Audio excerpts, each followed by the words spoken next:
लो पर हम लेके आए टॉप 10 चैलेंजिंग क्वेश्चन और इनमें से बताने हैं आपको कितने आपने सही किए हैं और कितने गलत किए हैं। 10 में से आप कम से कम 4-5 के ही क्वेश्चन बता के बताओ।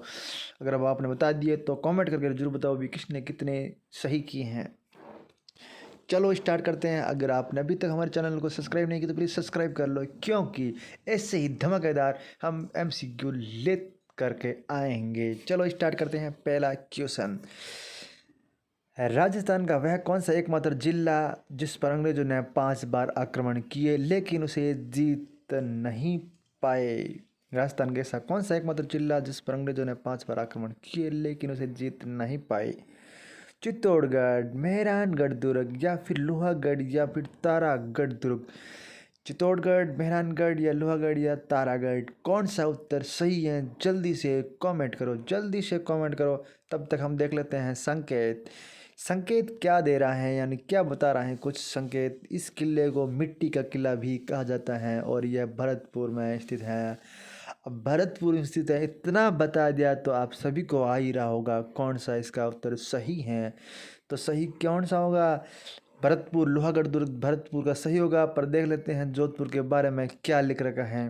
जोधपुर का किला पहाड़ी पर स्थित है लेकिन मिट्टी की दीवारें वाले अजय विशेषता लोहागढ़ की हैं, यानी ये सही उत्तर अपना लोहागढ़ है। इस किले की मिट्टी की दीवारें और गहरी खाई के लिए लॉर्ड लेक के नेतृत्व में अंग्रेजी से 5 बार घेराबंदी के बाद भी जीत नहीं सके थे, यानी सही उत्तर है लोहागढ़। एकदम राइट है, लोहागढ़ एकदम राइट है। नेक्स्ट प्रश्न देख लेते हैं। तब तक कमेंट करके जरूर बताओ कि क्या ये प्रश्न आपका सही था। अगर सही था तो दूसरे प्रश्न का उत्तर दो। राजस्थान में बावड़ियों का शहर यानी सिटी ऑफ स्टेपल्स किसे कहा जाता है? बावड़ियों का शहर, राजस्थान के सिटी ऑफ बावड़ियों का शहर झालावाड़, बूंदी, कोटा या उदयपुर। बावड़ियों का शहर, इसका उत्तर दो जल्दी से कमेंट करके, जल्दी से उत्तर दो। तब तक देख लेते हैं संकेत, यानी कुछ अपन को इशारा मिल जाए। यह शहर हाड़ौती क्षेत्र का हिस्सा है, यानी रानी जी की बावड़ी बहुत प्रसिद्ध है। यहाँ की रानी जी की बावड़ी प्रसिद्ध है। अब हाड़ौती की बात कर लेते हैं। हाड़ौती में झालावाड़, बूंदी और कोटा तीनों आते हैं और उदयपुर नहीं आता, यानी सही उत्तर तो बूंदी ही होगा। पर देख लेते हैं कि अपन उदयपुर के बारे में क्या कह रहे हैं। जिलों के लिए प्रसिद्ध तो हैं, जबकि बावड़िया का केंद्र बूंदी माना जाता है। सही उत्तर, यानी ये उदयपुर के बारे में सही नहीं है, इसलिए पर बूंदी अपनी शानदार नक्काशीदार बावड़ियों से रानी जी की बावड़ी के कारण बावड़ियों का शहर कहलाता है। क्या यह आपका सही था? अगर सही था तो कमेंट जरूर करें। नेक्स्ट प्रश्न देख लेते हैं कौन सा सही है या नहीं है। चलो देख लेते हैं कि राजस्थान के किस लोक देवता को ऊंटों का देवता कहा जाता है। ऊंटों का देवता देवनारायण जी, तेजा जी, बाबू जी या फिर गोगा जी। सही उत्तर कौन सा है? जल्दी से कमेंट करो। तब तक देख लेते हैं संकेत। मारवाड़ में साधु ऊंटों की रक्षा के लिए इन्हें याद किया जाता है। तो सबको पता है कि ऊंटों का देवता पाबू जी हैं। फिर भी देख लेते हैं तेजा जी के बारे में क्या कहते हैं, या गोगा जी देख लेते हैं। चलो गोगा जी देख लेते हैं। गोगा जी को जहर पीर कहते हैं, सांपों का देवता कहते हैं, पर ऊँटों का देवता नहीं, क्योंकि ऊँटों का देवता सही पाबू जी हैं। पाबू जी को राजस्थान में ऊँटों को लाने का श्रेय भी देते थे, यानी सबसे पहले पाबू जी ने ऊँट लाए थे। और ऊँट बीमार होने पर इसकी मन्नतें मांगी जाती हैं। क्या यह प्रश्न आपका सही था? अगर सही था तो कमेंट करके जरूर बताओ कि लास्ट में 3 क्वेश्चन तीनों ही सही थे या फिर 1 या 2। चलो देख लेते हैं 4 नंबर प्रश्न। राजस्थान का सबसे कम साक्षरता वाला जिला यानी 2011 की जनगणना के अनुसार साक्षरता कम किसकी है? प्रतापगढ़ की, बाड़मेर की, जालोर की या फिर सिरोही की। जल्दी से कमेंट करके उत्तर बताओ कि कौन सा सही है। चलो देख लेते हैं संकेत कुछ क्या दिख रहा है। यह जिला ग्रेनाइट सिटी के नाम से जाना जाता है। अब ग्रेनाइट सिटी के बारे में बात करें तो जालोर ही होगा, और नहीं होगा तो अभी देख लेते हैं क्या है दूसरा है। फिर भी अपन किसके बारे में बात करते हैं? अपन प्रतापगढ़ के बारे में बात कर लेते हैं। प्रतापगढ़ नया जिला है लेकिन साक्षरता में सबसे निचला स्थान जालोर का ही है, यानी सही जवाब है 2011 की जनगणना के आंकड़ों के अनुसार जालोर जिले की कुल साक्षरता दर राजस्थान की सबसे कम रही है, यानी इसका सही उत्तर सी जालोर ही होगा। क्या आपका ये प्रश्न सही था? अगर सही था तो कमेंट जरूर करें। नेक्स्ट प्रश्न दे लेते हैं 5 नंबर। क्या कह रहा है? प्रसिद्ध विजय स्तंभ, परिचित प्रसिद्ध विजय स्तंभ यानी विक्टोरी टावर का निर्माण किसने करवाया था? निर्माण की बात करें तो क्या सवाई जयसिंह ने, या महाराणा सांगा, या फिर महाराणा कुंभा, या फिर महाराणा प्रताप? सही उत्तर क्या इसमें ये पांच उत्तर आपको सही लग रहा है, क्या सही आ रहा है? तो बताओ, जल्दी से कमेंट करो। तब तक देख लेते हैं संकेत। संकेत में क्या लिख रखा है कि उन्होंने इसे सारंगपुर की जीत के उपलब्ध में भारतीय मूर्ति कला का विश्व कोश बनाने के लिए बनवाया था। उन्होंने इसे सारंगपुर की जीत के उपलक्ष्य के भारतीय मूर्ति कला का विश्व कोश बनाने के लिए बनवाया था। यानी इस विजय स्तंभ किसने बनाया था? सबको पता है लगभग, तो कुंभा ने ही बनाया है। फिर भी देख लेते हैं कि महाराणा सांगा के बारे में क्या बात कह रहा है। तो कि महाराणा सांगा ने कई युद्ध लड़े, पर विजय स्तंभ का श्रेय कुंभा को ही जाता है। महाराणा कुंभा ने सारंगपुर युद्ध में मालवा के सुल्तान पर विजय की खुशी इसका निर्माण चित्तौड़गढ़ में करवाया था। सही उत्तर है महाराणा कुंभा। क्या आपका ये प्रश्न सही था? अगर सही था तो कमेंट जरूर करें। तब तक देख लेते हैं नेक्स्ट क्वेश्चन। क्षेत्रफल की दृष्टि से राजस्थान का भारत में स्थान कौन सा है? राजस्थान का भारत में स्थान कौन सा है देखना है।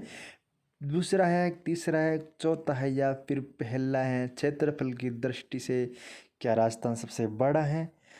अगर बड़ा है तो कितने नंबर बड़ा है? पहला, दूसरा, तीसरा या फिर चौथा? तब तक देख लेते हैं संकेत। संकेत में क्या कह रहे हैं कि मध्य प्रदेश के विभाजन के बाद राजस्थान ने यह उपलब्धि प्राप्त की, तो राजस्थान ही उत्तर इसका होगा।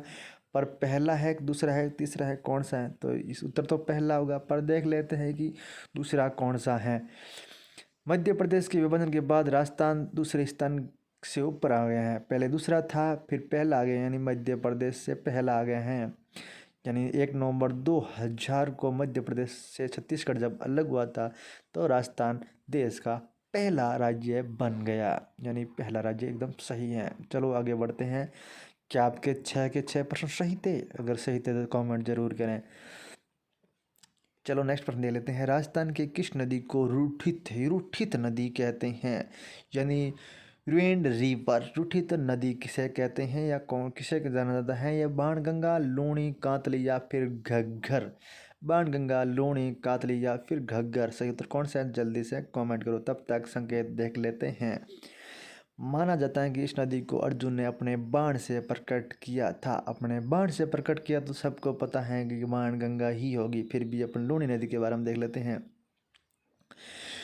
लूणी को मरुस्थल की गंगा या आदि मीठी आदि खारी नदी से जानते हैं, पर रूठित नदी बाण गंगा अपनी मुख्य नदी तक पहुंचने से पहले ही मैदान में लुप्त हो जाती हैं, इसलिए इसे रूठित नदी कहते हैं या रुंडित नदी कहते हैं। बाण गंगा एकदम राइट। क्या आपने 7 के 7 क्वेश्चन सही किए हैं, या फिर 2, 3, 5? जल्दी से कमेंट करें। चलो तक देख लेते हैं 8वां क्वेश्चन। राजस्थान का राजकोट किसे कहा जाता है? क्या मूंगफली उत्पादन के लिए लोनकरण बीकानेर को राजकोट कहते हैं? क्या गेहूं के उत्पादन के लिए श्रीगंगानगर को, या संगमरमर के कारण मकराना को, या खनिज उत्पादन के लिए भीलवाड़ा को? क्या 8 नंबर आपकी क्वेश्चन आ रहा है तो कमेंट करके जरूर बताएं कि कौन सा उत्तर इसका सही है। तब तक देख लेते हैं संकेत। यह स्थान बीकानेर जिले में है और यहाँ की मूंगफली बहुत मशहूर है। तो सबको पता चल ही गया है कि बीकानेर में तो लोणकरण को ही राजकोट कहते हैं। राजस्थान का मूंगफली उत्पादन में सर्वश्रेष्ठ है। तो देख लेते हैं कि गंगानगर में के बारे में क्या इसकी राय है। तो गंगानगर राजस्थान का अन्न का कटोरा है, पर इसको राजकोट नहीं कहते हैं, क्योंकि गुजरात के राजकोट की तरह यहाँ की मूंगफली भारी उत्पन्न होती है, इसलिए राजस्थान के जो बीकानेर का लोणकरण है उसे राजस्थान का राजकोट कहा जाता है। चलो देख लेते हैं नेक्स्ट क्वेश्चन। क्या 8 तक क्वेश्चन आपके सही थे? अगर सही थे तो कमेंट करें और सब्सक्राइब कर लो कि ऐसे ऐसे नए नए वीडियो हम लेकर आते रहेंगे। राजस्थान का राज्य गीत कौन सा है? राजस्थान का राज्य गीत कौन सा है देख लेते हैं कि वंदे मातरम है, जनगणमन है, घूमर है, या केसरिया बालम पधारोनी मारे देश? तब तक हम देख लेते हैं मैसेज मतलब कमेंट करके बताओगे आपका उत्तर कौन सा सही है। तब तक देख लेते हैं संकेत।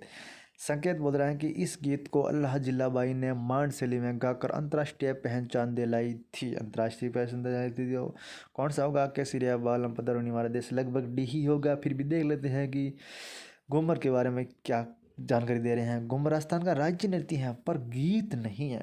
यानी ये राजस्थान का आधिकारिक राज्य गीत है, जिसे मांड गायिका शैली में गाया जाता है। यानी सही उत्तर कौन सा है? राजस्थान का आधिकारिक राज्य गीत है श्रीमान के चुनी केसरिया बालन पदारूनी मारे देश, ये एकदम सही है। चलो नेक्स्ट प्रश्न दे लेते हैं, आज का लास्ट प्रश्न है। अरावली पर्वतमाला की कुल लंबाई कितनी है? अरावली पर्वतमाला की कुल लंबाई बात कर रहे हैं तो ये राजस्थान में बात कर रहे हैं या फिर टोटल भारत की बात कर रहे हैं? तो लगभग राजस्थान की ही बात कर रहा होगा, या फिर चलो उत्तर के हिसाब से मानेंगे पर कौन सी है? इसका उत्तर सही कौन सा है कि 692 सही है, या फिर 800, या फिर 550, या फिर 450? इनमें से कौन सा सही है? आप कमेंट करो, तब तक देख लेते हैं संकेत में क्या दिखाया है। ये राजस्थान के भीतर का 550 किलोमीटर हिस्सा भी शामिल है। इसका मतलब ये बोल रहे हैं कि सभी की बात करें तो सभी की बात करेंगे तो 692 किलोमीटर होगा। पर देख लेते हैं कि अपन 450 के बारे में क्या जानकारी दे रहे हैं।